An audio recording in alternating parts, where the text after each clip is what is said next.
ಕೊಲೆ ಕೇಸ್ನಲ್ಲಿ ಜೈಲಿನಲ್ಲಿರುವಂತಹ ದರ್ಶನ್ ಜೈಲಿನ ಊಟ ನನಗೆ ಸೆಟ್ ಆಗ್ತಾ ಇಲ್ಲ, ಮನೆ ಊಟಕ್ಕೆ ಪರ್ಮಿಷನ್ ಕೊಡಿ ಅಂತ ಹೇಳಿ ಕೋರ್ಟ್ಗೆ ಮನವಿಯನ್ನ ಸಲ್ಲಿಸಿದ್ರು.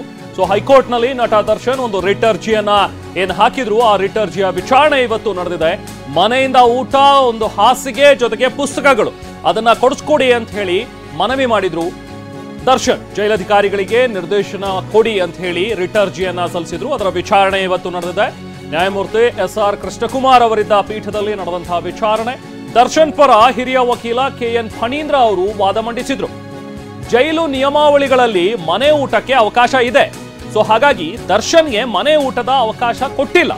ಸೊ ಹಾಗಾಗಿ ಅಟ್ಲೀಸ್ಟ್ ಅವರಿಗೆ ಮನೆ ಊಟ, ಒಂದು ಹಾಸಿಗೆ ಜೊತೆಗೆ ಒಂದಷ್ಟು ಓದೋದಕ್ಕೆ ಪುಸ್ತಕ ಇದನ್ನ ಕೊಡಿಸಿ ಅಂತ ಹೇಳಿ ಕೋರ್ಟ್ಗೆ ಮನವಿಯನ್ನ ಮಾಡಿದ್ರು. ಅಂದ್ರೆ ಜೈಲಧಿಕಾರಿಗಳಿಗೆ ಡೈರೆಕ್ಷನ್ಸ್ ಕೊಡಿ, ಅದೆಲ್ಲವನ್ನೂ ಕೂಡ ಅವರಿಗೆ ಕೊಡೋದಿಕ್ಕೆ ಅಂತ ಹೇಳಿ ಒಂದು ಅರ್ಜಿಯನ್ನ ಹಾಕಿದ್ರು. ಈಗ ವಿಚಾರಣೆ ನಡೆಸಿ ನಂತರ ಜುಲೈ 18ಕ್ಕೆ ಈಗ ವಿಚಾರಣೆಯನ್ನ ಕೋರ್ಟ್ ಮುಂದೂಡಿದೆ. ಜೊತೆಗೆ ತನಿಖಾಧಿಕಾರಿಗಳು ಹಾಗೆ ಜೈಲಿನ ಅಧಿಕಾರಿಗಳಿಗೆ ನೋಟಿಸ್ ಅನ್ನ ಕೂಡ ಜಾರಿಗೊಳಿಸಿದೆ ಹೈಕೋರ್ಟ್. ನೋಟಿಸ್ ನೀಡಿ ವಿಚಾರಣೆಯನ್ನ ಜುಲೈ 18ಕ್ಕೆ ಈಗ ಮುಂದೂಡಿಕೆ ಮಾಡಲಾಗಿದೆ. ಸೊ ಇನ್ನು ಅವರಿಗೆ ಮನೆ ಊಟ ಸಿಗತ್ತಾ ಅಥವಾ ಹಾಸಿಗೆ ಸಿಗತ್ತಾ, ಸಪರೇಟ್ ಆಗಿ ಹಾಸಿಗೆ, ದಿಂಬು ಇದೆಲ್ಲವೂ ಕೂಡ, ಜೊತೆಗೆ ಓದೋದಕ್ಕೆ ಪುಸ್ತಕ, ಇದೆಲ್ಲದ್ರ ಬಗ್ಗೆ ಇನ್ನೂ ಕೂಡ ತೀರ್ಮಾನ ಆಗಿಲ್ಲ. ಕೋರ್ಟ್ನಲ್ಲಿ ಇವತ್ತಷ್ಟೇ ವಿಚಾರಣೆಗೆ ಬಂತು. ಅದಾದ ನಂತರ ಸಹಜ ಪ್ರಕ್ರಿಯೆ ಒಂದು ಈಗ ಜೈಲಧಿಕಾರಿಗಳಿಗೆ ಮತ್ತೆ IO ತನಿಖಾಧಿಕಾರಿಗಳಿಗೆ ನೋಟಿಸನ್ನು ಕೊಟ್ಟಿದೆ. ಸೊ ಅದ್ರ ಬಗ್ಗೆ ಆಕ್ಷೇಪಣೆ ಏನಾದರೂ ಇದ್ದರೆ ಸಲ್ಲಿಸೋದಕ್ಕೆ ಸೂಚನೆಯನ್ನು ಕೊಡಲಾಗಿದೆ ಹೈಕೋರ್ಟ್ನಲ್ಲಿ. ಈಗ ಜುಲೈ 18ಕ್ಕೆ ವಿಚಾರಣೆ ಬರುತ್ತೆ.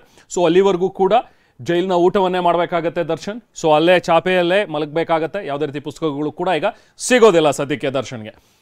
ಮತ್ತಷ್ಟು ಡೀಟೇಲ್ಸ್ ನಾವು ಪ್ರತಿನಿಧಿ ರಮೇಶ್ ಅವರಿಂದ ಪಡೆಯೋಣ. ರಮೇಶ್ ಈಗ ನಮ್ಮ ಜೊತೆಗೆ ಜಾಯ್ನ್ ಆಗಿದ್ದಾರೆ. ರಮೇಶ್, ಇವತ್ತು ಹೈಕೋರ್ಟ್ನಲ್ಲಿ ನಡೆದಂತಹ ಒಂದು ಅರ್ಜಿಯ ವಿಚಾರಣೆ. ಸೊ ವಿಚಾರಣೆ ಸಂದರ್ಭದಲ್ಲಿ ಯಾವ ರೀತಿಯಾಗಿ ವಾದ ಪ್ರತಿವಾದಗಳು ಕೂಡ ನಡೆದಿವೆ, ಜೊತೆಗೆ ಈಗ ನೋಟಿಸ್ ಅನ್ನ ಕೂಡ ಕೊಟ್ಟಿರುವಂಥದ್ದು. ಇವತ್ತಿನ ಪ್ರೊಸೀಡಿಂಗ್ಸ್ ಹೇಗಿತ್ತು ರಮೇಶ್?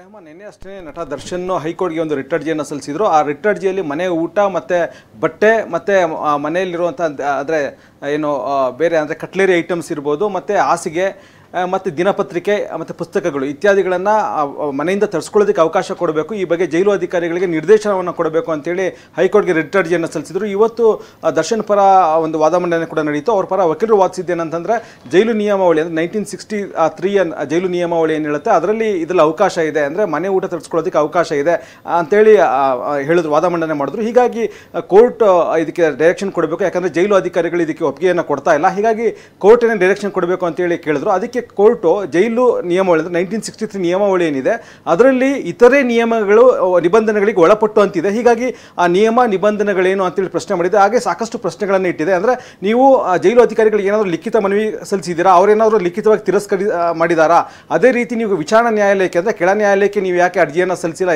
ಏಕೆ ನೇರವಾಗಿ ಹೈಕೋರ್ಟ್ಗೆ ಅರ್ಜಿಯನ್ನು ಸಲ್ಲಿಸಿದ್ದೀರಾ, ಮತ್ತು ಇದಕ್ಕೆ ಸಂಬಂಧಪಟ್ಟಂತೆ ಬೇರೆ ಪ್ರಕರಣಗಳಲ್ಲಿ ಬೇರೆ ತೀರ್ಪುಗಳಿದೆಯಾ, ಸುಪ್ರೀಂ ಕೋರ್ಟ್ ತೀರ್ಪು ಏನು ಹೇಳುತ್ತೆ, ಅದೇ ರೀತಿ ಜೈಲು ನಿಯಮಾವಳಿ ಅಂದರೆ ಜೈಲು ಕೈಪಿಡಿ ಏನಿರುತ್ತೆ ಆ ಕೈಪಿಡಿಯಲ್ಲಿ ಏನಿದೆ, ಮತ್ತು ಕೈದಿಗಳ ನಿಯಮಗಳೇ ಸಪರೇಟ್ ಆಗಿರುತ್ತೆ ಅದರಲ್ಲಿ ಏನಿದೆ, ಇದೆಲ್ಲದರ ಸಂಪೂರ್ಣ ವಿವರವನ್ನು ನೀವು ಹೈಕೋರ್ಟ್ಗೆ ಸಲ್ಲಿಸಿ ಬೇರೆ ಕೈದಿಗಳಿಗೆ ಏನು ಅನ್ವಯ ಆಗುತ್ತೋ ಅದೇ ನಿಯಮಗಳು ಇಲ್ಲೂ ಕೂಡ ಅನ್ವಯ ಆಗಬೇಕು. ಹೀಗಾಗಿ ಕಾನೂನಿನ ಪ್ರಕಾರನೇ ನಾವು ಏನಾದರೂ ಒಂದು ತೀರ್ಮಾನ ಕೈಗೊಳ್ಳಕ್ಕೆ ಸಾಧ್ಯ ಆಗುತ್ತೆ. ಹೀಗಾಗಿ ಕಾನೂನು ಏನು ಹೇಳುತ್ತೆ ಇದ್ರ ಬಗ್ಗೆ ಅನ್ನೋದ್ರ ಬಗ್ಗೆ ಸ್ಪಷ್ಟವಾದಂಥ ಒಂದು ವ್ಯಾಖ್ಯಾನವನ್ನು ಕೊಡಿ, ಮತ್ತು ಬೇರೆ ತೀರ್ಪುಗಳ ಉಲ್ಲೇಖವನ್ನು ಕೂಡ ಕೊಡಿ ಅಂತೇಳಿ ಸೂಚನೆಯನ್ನು ಕೊಟ್ಟಿದೆ. ಹೀಗಾಗಿ ಈಗ ವಿಚಾರಣೆ ಜುಲೈ 18ನೇ ತಾರೀಕಿಗೆ ಮುಂದೂಡಿದೆ. ಹೀಗಾಗಿ ಜುಲೈ 18ನೇ ತಾರೀಕು ಅಷ್ಟರಲ್ಲಿ ಈಗ ಜೈಲು ಅಧಿಕಾರಿಗಳು ಜೊತೆಗೆ ಪೊಲೀಸರಾಗೂ ಕೂಡ ಅಂದರೆ ಈಗ ಪೊಲೀಸರು ಇನ್ವೆಸ್ಟಿಗೇಷನ್ ಮಾಡ್ತಿದ್ದಾರೆ. ಹೀಗಾಗಿ ತನಿಖಾಧಿಕಾರಿಗೂ ಕೂಡ ನೋಟಿಸನ್ನು ಕೋರ್ಟ್ ಜಾರಿಗೊಳಿಸಿದೆ. ಹೀಗಾಗಿ ಅವರ ಆಕ್ಷೇಪಣೆಯನ್ನು ಪರಿಗಣಿಸಿದ ನಂತರನೇ ಕೋರ್ಟ್ ಈ ಬಗ್ಗೆ ಒಂದು ತೀರ್ಮಾನ ಮಾಡೋದಕ್ಕೆ ಸಾಧ್ಯ ಇದೆ. Rahman. Okay, thank you Ramesh.